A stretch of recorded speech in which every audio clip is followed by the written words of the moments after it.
Si Jordan Poole. So, yung Zoom X technology na yan, galing yan sa mga running shoes. So, nilagay nila sa basketball shoes. Hi mga broski, it's me, Kyle Best. Nandito tayo sa BGC ngayon. Pupunta tayo ng mga stores ulit. Mag-window shopping tayo kasi maraming bagong release na sapatos ngayon. So, tara, samahan nyo ako. Kung hindi ka pa naka-follow, i-follow mo na ako ngayon na. Let's go.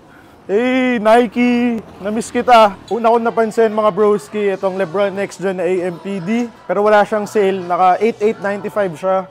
Pero kayo, ano ba masasabi nyo sa looks na ito? Sobrang ganda kasi talaga na ito for me eh. Kayo ba? And meron din sila dito ng bagong colorway ng Jawan. Ang SRP na ito, 7,395. Ang ganda.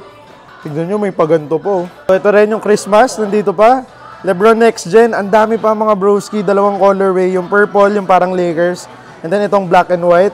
SRP na ito, 8895 din. So magka-presyo yung unang LeBron Next Gen, tsaka yung bago, yung AMPD. 8895 parehas. Kayo ba mga broski, ano mas maganda para sa inyo? Itong sa baba or yung bago? So comment down below. Ito pa pala, ibang kulay ng Next Gen. And sa LeBron 20, ang mga colorway, itong Dragon Pearl, Black, Freshwater, and yung Abalone. Itong blue, yan. So halos kompleto yung colorway. Ito rin nandito na rin to. Ang ganda na ito kasi pearl white siya Freak 5 mga broski, ang dami pa rin. Ito, okay tong colorway na to. Ang cute na ito. Nag-restock sila nung all white.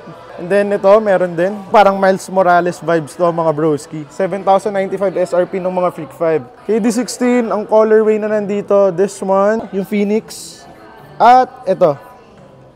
Sa Freak 5, meron pa rin pala sila nung katulad sa akin dati. And sa Sabrina, and 6,895. Walang sale ngayon mga broski. Ang may sizes daw ata is itong gray. So, tanong nyo na lang. Tatanong ko rin naman. So, tignan natin kung matatanong ko siya and masishare ko siya dito sa video. GT Jump 2. Ayan, nandyan din. Cosmic Unity 3. GT Hustle. SRP na ito, 9,395. Ito, Air Max Impact 3. Meron sila dito mga broski. At syempre, yung pinakabagong GT Cut 3, 10,295. Gaan, sobra.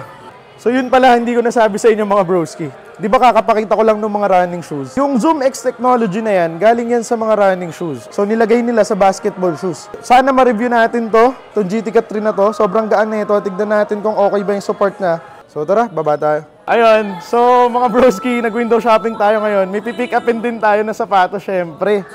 Hindi mawawala. Katulad nga nung sabi ko sa inyo sa iba kong video, simulan nyo yung taon nyo na namimili na kayo ng sapatos para buong taon namimili kayo ng sapatos. So, tignan natin ano yung pipick upin kong sapatos ngayon. So, ito na mga broski. Ay, ang ganda nung box. So, may suot ng sapatos na to ngayon mga broski. Si Jordan Poole. So, alam nyo na anong sapatos to. Gaan, no? Baka nyo mga broski kung gusto nyo mapanood yung review ng sapatos na to. Again, huwag nyo kalimutan i-follow. So that is it mga broski, nakuha na natin yung pinakabagong GT Cut, which is yung GT Cut 3. Huwag nyo rin kalimutan i-follow ako kasi i-review natin to kung gusto nyo mapanood para mapanood nyo.